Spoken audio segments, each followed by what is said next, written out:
of how to use scarce taxpayer dollars to fund the Department of Homeland Security. Now, that's not true. Wish it were. The Department of Homeland Security is about to shut down. We don't know how to get it back open. What does that mean? It means ICE will be shut down. We've got some ideas about how to keep it operating. They have enough money. It means TSA will be shut down.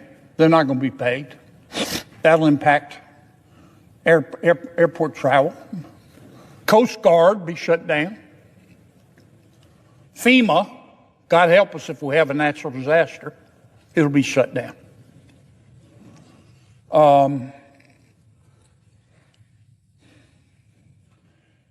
What's about to happen is top of the list, king of the hill, number one, stupid. And it's happening just not because of policy. It's happening because of raw gut politics. If you could see what I see, your gag reflex would be permanently triggered. Here's what's going on. The Karen wing of the Democratic Party is in control of the Democratic Party. And the Karen wing of the Democratic Party, not all Democrats, but there's clearly a Karen wing. Sometimes I call them the loon wing. They have gone to the Minority Leader Jeffries and my friend Senator Schumer and said, don't you vote for that Homeland Security bill. Why? Because the Karen wing of the Democratic Party wants to defund ICE. Now, we've seen this vampire movie before. The Karen wing of the Democratic Party also wanted us to defund the police. How'd that work out for us? The criminals are still laughing. Now they want to defund ICE. And Senator Schumer and Minority Leader Jeffries, two good men, they've made a bunch of unreasonable demands that no person with a brain above a single-cell organism would vote for. It would put handcuffs on ICE. That's just a fact. And they know that. I'm not going to vote for them.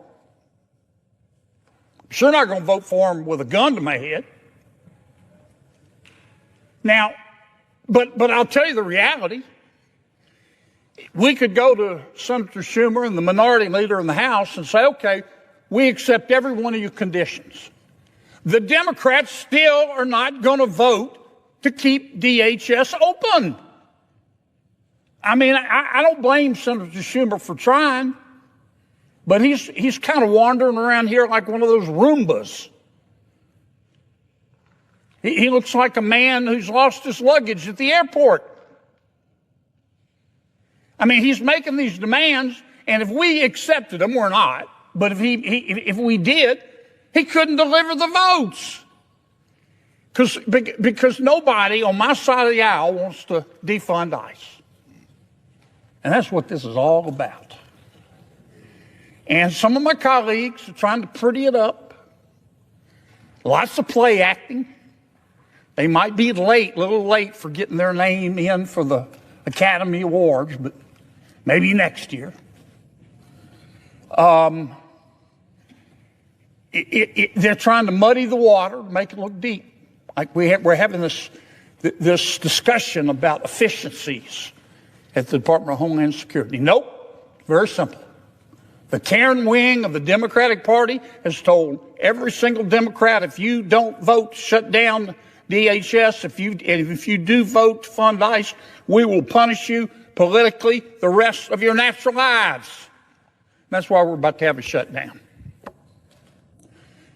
Now, this stuff isn't complicated. Here's what I think most Americans believe. Illegal immigration, Mr. President, is illegal. Duh. If none of us are above the law, I believe that. I bet you believe that. If no one is above the law, how come people in our country illegally are above the law?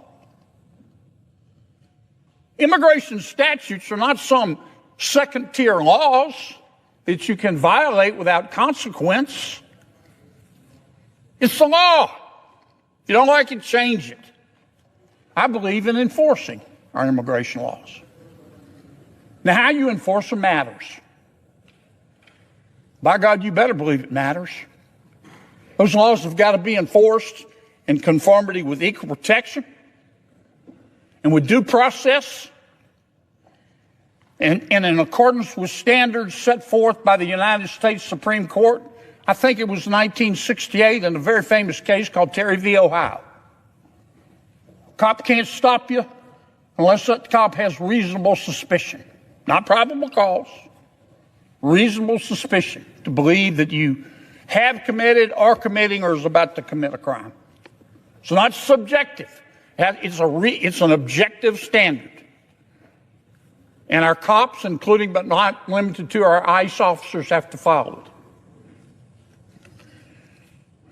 Now, you can protest. That's fine. That's your right to protest.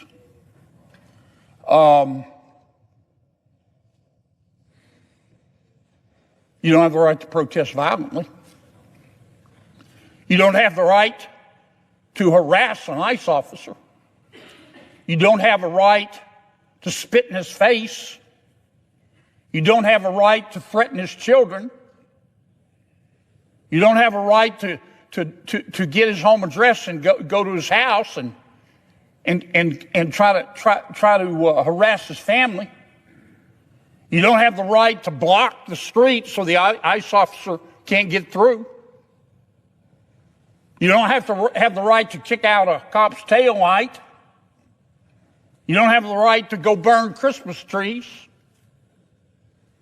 You have the right to protest, but not violently. Because you know what? Two reasons. Violence undermines the morality that you say your movement is built upon. Dr. King knew that. That's why he wanted nonviolent protest. Gandhi knew that. President Mandela knew that in South Africa. Violence undermines the morality that you say your movement is built on.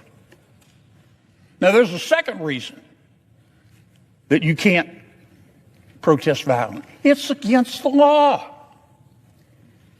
And it's bone deep, down to the marrow, stupid.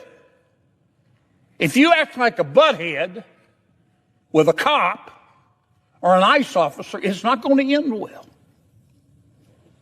It's not going to end well. Here's a little tip. It's free. Cops will leave you alone unless you do illegal stuff. And that's what this debate is all about. I hope we get it worked out. I don't want to see flights stop. I don't want to see FEMA not be able to respond. I don't want to see the Coast Guard have to shut down. But the Karen wing of the Democratic Party is the cause of this. Let's break down exactly what just happened.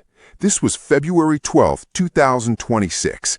The Senate was scrambling to avoid a partial government shutdown, affecting the entire Department of Homeland Security. Democrats were in front of cameras talking about efficiencies and reform and responsible budgeting. Kennedy had watched enough. He took the floor and told the American people to ignore all of that. That wasn't what this was about at all. What's about to happen is top of the list, king of the hill, A1 stupid. And it's happening not just because of policy. It's happening because of raw gut politics. If you could see what I see, your gag reflex would be permanently triggered. Then he named the cause, the Karen wing of the Democratic Party. Not all Democrats, but clearly a Karen wing, went to Minority Leader Jeffries and Senator Schumer and said, "Don't you vote for that Homeland Security bill." Why? Because the Karen wing wants to defund ICE. Kennedy reminded the entire chamber, we've seen this vampire movie before. The same wing wanted to defund the police. How did that work out for America? The criminals are still laughing. Now they want to run the exact same play on immigration enforcement, and they expect a different result. Here's what most people missed. Kennedy made the point that cut through all the noise. Even if Republicans agreed to every single Democratic demand, which they weren't going to, it wouldn't even matter. Schumer couldn't deliver the votes anyway, because the Karen wing has told every single Democrat that if you vote to fund ICE, we will punish you politically for the rest of your natural lives. This isn't a policy debate, it's a hostage situation. Schumer was wandering around the Senate like a Roomba, like a man who lost his luggage at the airport, making demands he couldn't back up even if Republicans completely folded. Then